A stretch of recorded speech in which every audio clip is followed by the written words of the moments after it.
The role of play in nervous system regulation.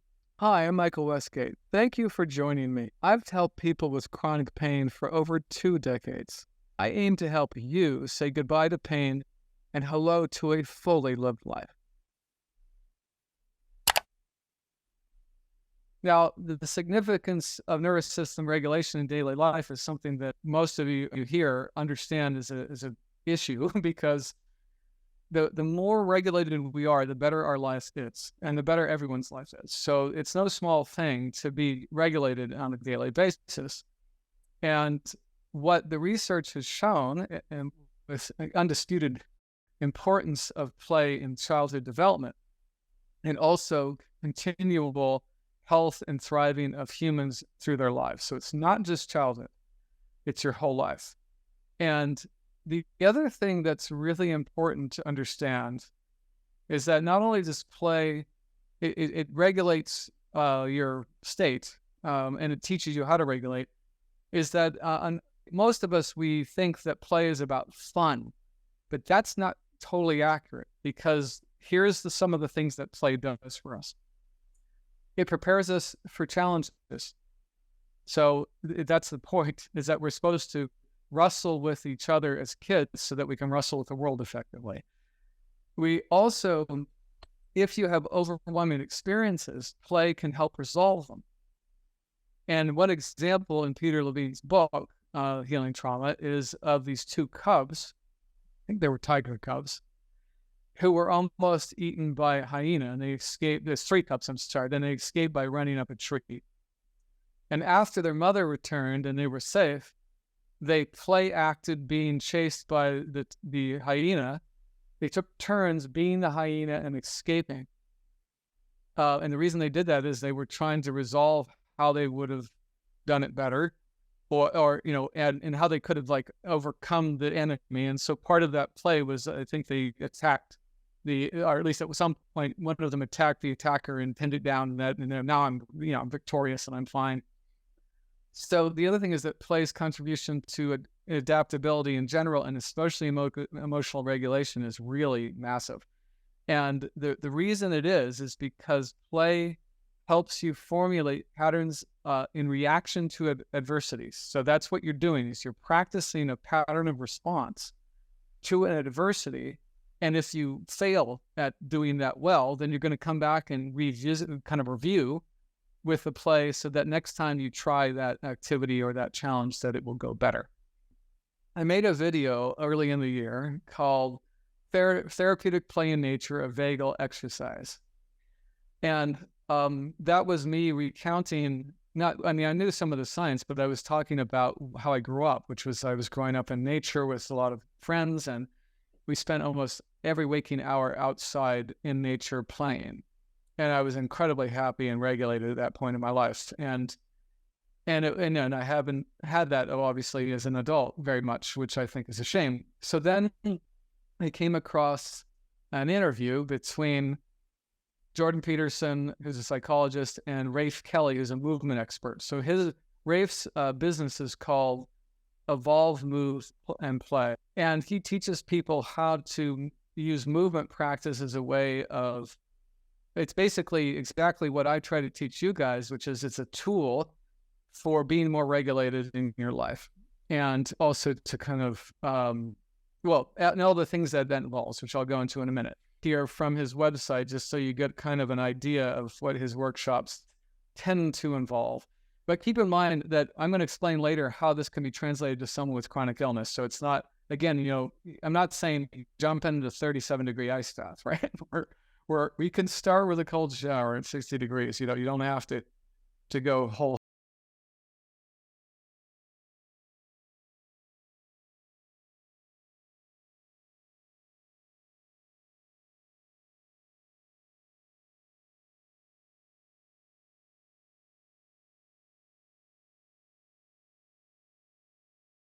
They were showing in that video the different sorts of games they set up for people to do. I went to the workshop in San Francisco for 2 days, and I haven't been happier in years. I mean, it was so much fun, and I loved it. Luckily, Rafe teaches how you can take these principles at any level and use it to expand yourself safely, right? Because it's not about hurting yourself. It's about honoring your limits and pushing them, incrementally towards a more expansive way of being in the world, right? So that's the idea.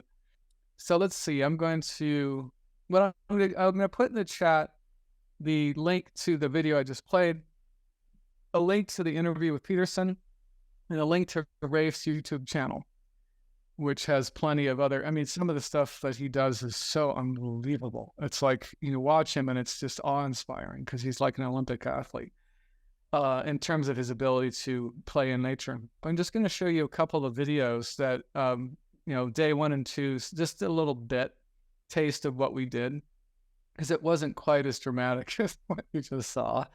For example, so this is one of the first exercises we did in this body set. That's real short. And then after that, so now we're on grass and we're doing contact improv exercises. So you're getting acquainted with the other person's body and your own, right?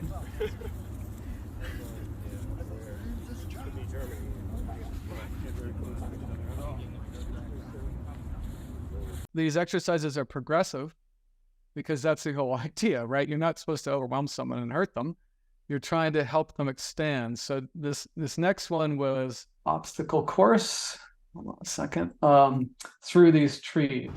This is Golden Gate Park, all of this.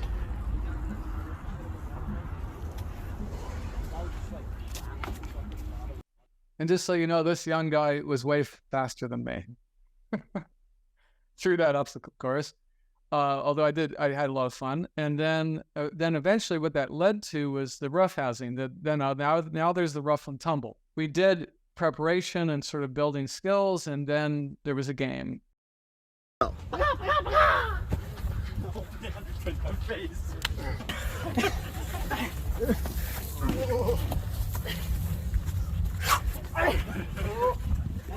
Just so you know, I did not participate in that last game because I was too tired and I was afraid I'd hurt myself.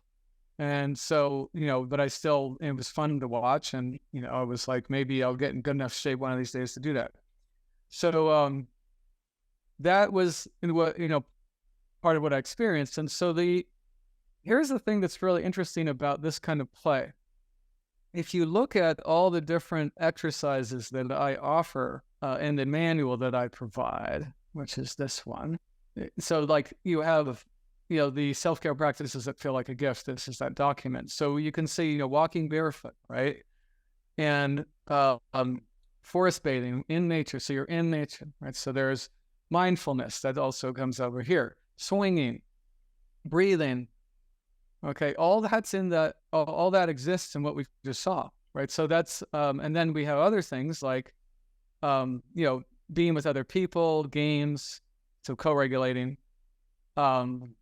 and coordinating with others. So here we go, being a caregiver or playing a team sport. So it's all wrapped up in what I just showed you. So what we have is this concentrated, advanced level of practice, basically, that helps solidify the changes in your nervous system that are necessary to be at your best.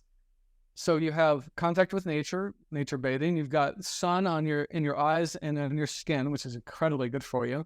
If you go barefoot, which we mostly did there, then you're grounding the whole time with the earth, which has been proven to actually help human health.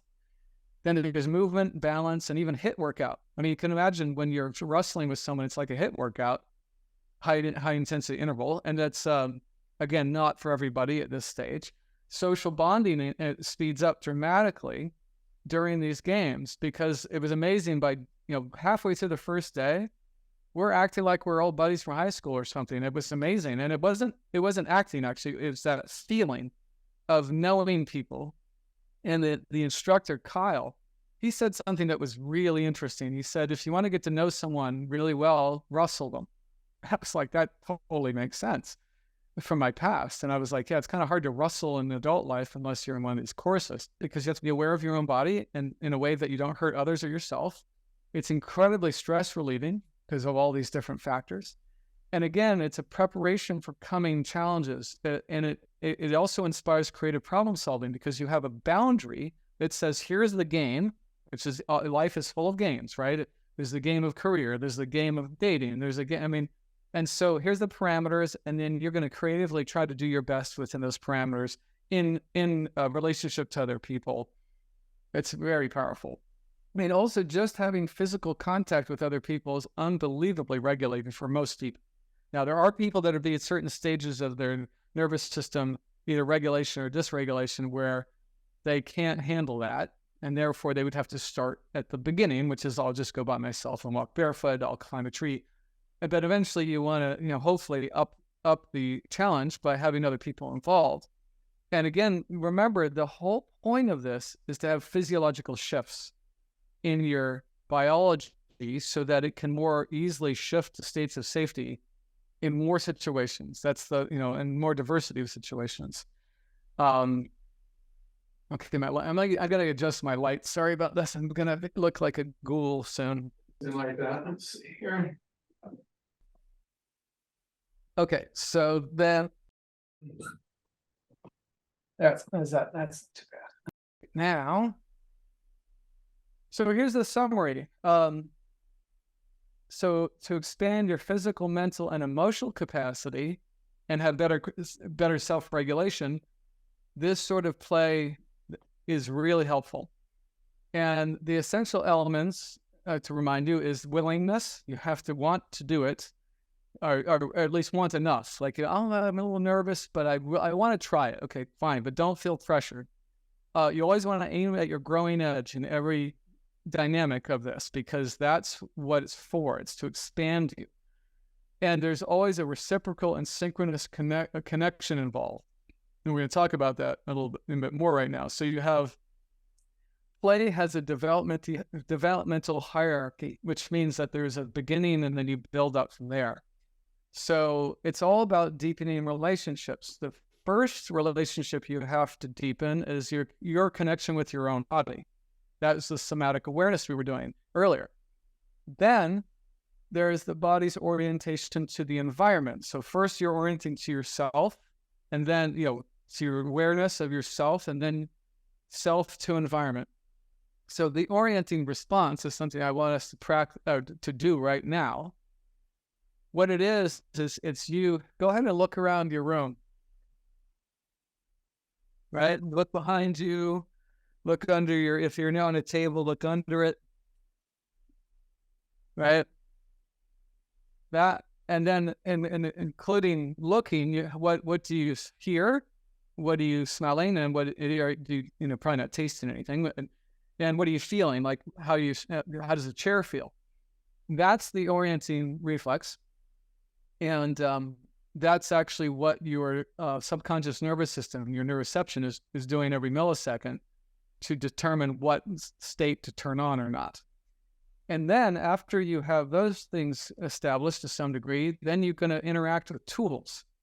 So, and what a child does when they start to be able to move around is they start grabbing things and going, what this is for? And they'll bang it against the wall until their mom comes and stops them, or they'll try to put it in their mouth and I wonder what this is like. And as we get into adulthood, when we start to think, instead of, okay, I already put this in my mouth when I was 2, so what else is it good for? And like, oh, wait a minute, it's got water in it, cool. So now I can use it to store something. And then, or you can play, a tree. So a tree is like a tool in a sense, because it's an object that you can interact with. And then you're going to to get to know a tree, you have to play on it. Because if you can read it in a book, a tree is a blah, blah, blah, fine. But what is a tree really? Well, in relation to you, it would be the texture of the bark, the smell of the pine needles, the feeling of climbing up it and changing your perspective. That's part of how you become more intimate with your environment and the objects in it. And then finally, you want to combine all this and connect with other people through your body and their bodies. And there's many levels to that, by the way. It's like, as you saw before, you can start by just shaking hands with someone, and you could be wrestling them and trying to, get them in a head hold or something. But it's these are the different levels. And then what this kind of brings up for us is there's a serious problem with play in the modern world. So what we have is play substitutes, which I call MIC play, kind of like McDonald's, right? So you have video games, that, there's all kinds of different things that video games can do, but the main goal is to motivate you to play the game because of the dopamine hits you get from succeeding in the game. Now, it's not ultimately horrible for you necessarily, but with the absence of the physical contact in real life, there's all this stuff you're missing. So you can get good at navigating this virtual environment effectively, except it doesn't translate very well into the real world. That's the problem. And then you have porn, which is sexual stimulation without any relationship or physical contact. So again, it's a cheap form of sex, right? It's actually not really giving you what humans get when they actually go through the trouble of dating someone and, deciding whether they like them enough even to sleep with them, and then navigating the relationship ongoing through that. And so it's a whole different, ball game. And then, of course, then you have social media platforms. And what you're looking for in those is social validation, but without any real relationships. So there's no commitment, right? Where if you're in a real arena with people and you establish a bond and you see each other frequently, there's a different deal there because you're not going to be rude to that person the way that many people can be online, because you're going to get punched in the face, or they're going to say F you, and then you lose the social resource. And so that the motivations are really different between online and real life. And all of these offerings, what they do is they take advantage of your evolutionary wiring. And they know this, by the way. There's no mystery to these companies to what they're up to. And they're fooling your subconscious nervous system to thinking that it's encountering something of value, but it's a mirage, right? So it appeals to the system in a way that motivates, but it doesn't deliver the goods. And that confuses your system because it's like, if you're thinking, oh, I have all these friends on Facebook, isn't that great? Except, what you get sick and no one cares. It's like, it's not the same, right? And so what happens is we have a modern age rough and tumble play deficit, and the consequences to society are really bad. So first of all, it restricts interpersonal connections, because when you're lonely, you don't go say, I'm lonely, I'm going to go out to a bar, to the park, to a class, and I'm going to meet some people because I don't want to be alone. But now you just go on your phone and say, I'm scroll, and then you get this sort of artificial semi-version of being with someone. But then there's this deep-seated sort of dissatisfaction in all that. And the other thing it does is when you don't have proper play, it leads to infant behaviors, tantrums, and failure to thrive. The other thing it does is it orients people with this need for the world to cater to their limits for them to be okay. So rather than them adapting, they demand that the world, that's the tantrum, right? It says, if the world doesn't match what I want and where I feel safe, then everyone else is wrong. It's like, wrong. Yeah, that's really immature. That's about 3 years old right there. Then you have trouble with social bonding and relationships. Bad news for most of us, if that's the case. And here's another thing that I just learned, which is fascinating. In the absence of proper play and regulation, people they default to a low resolution stimulus seeking, sex and violence being the two main things. So the fact that those two things are so popular in the modern world is no mystery, because it's not just biological wiring, it's actually a lack of proper nervous system development that leads to that addictive sort of orientation. Because it's very low resolution. It actually has to do with survival states. Because if you're in survival states, what do they say? Can I eat it? Or do I have to fight it off? That's actually where you are when you're in a survival state. It's very binary. And of course, all of this leads to all kinds of mental illnesses, chronic stress conditions. And here's the real clincher here. This one study done in the United States years ago, what they were trying to figure out is how mass murderers are created.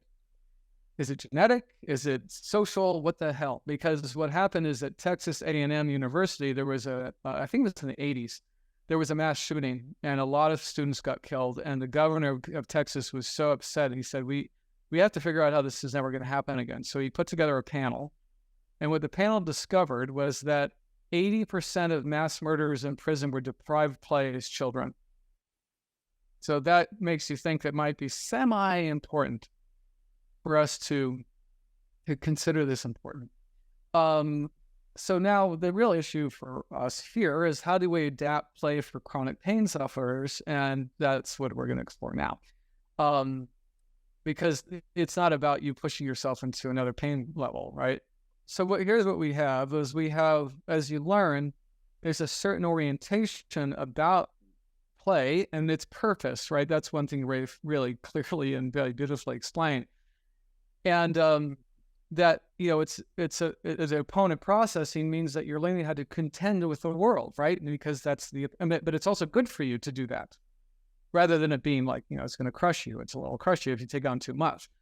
And so I want to kind of tie this into what I'm teaching the course, right? So what we're trying to do here is we're trying to develop response patterns that allow you to face life without being dumped into survival strategies on the right side of the chart, right? You want to stay out of those strategies as a default, because usually that's not really best, not unless you're in the jungle and don't know what to do.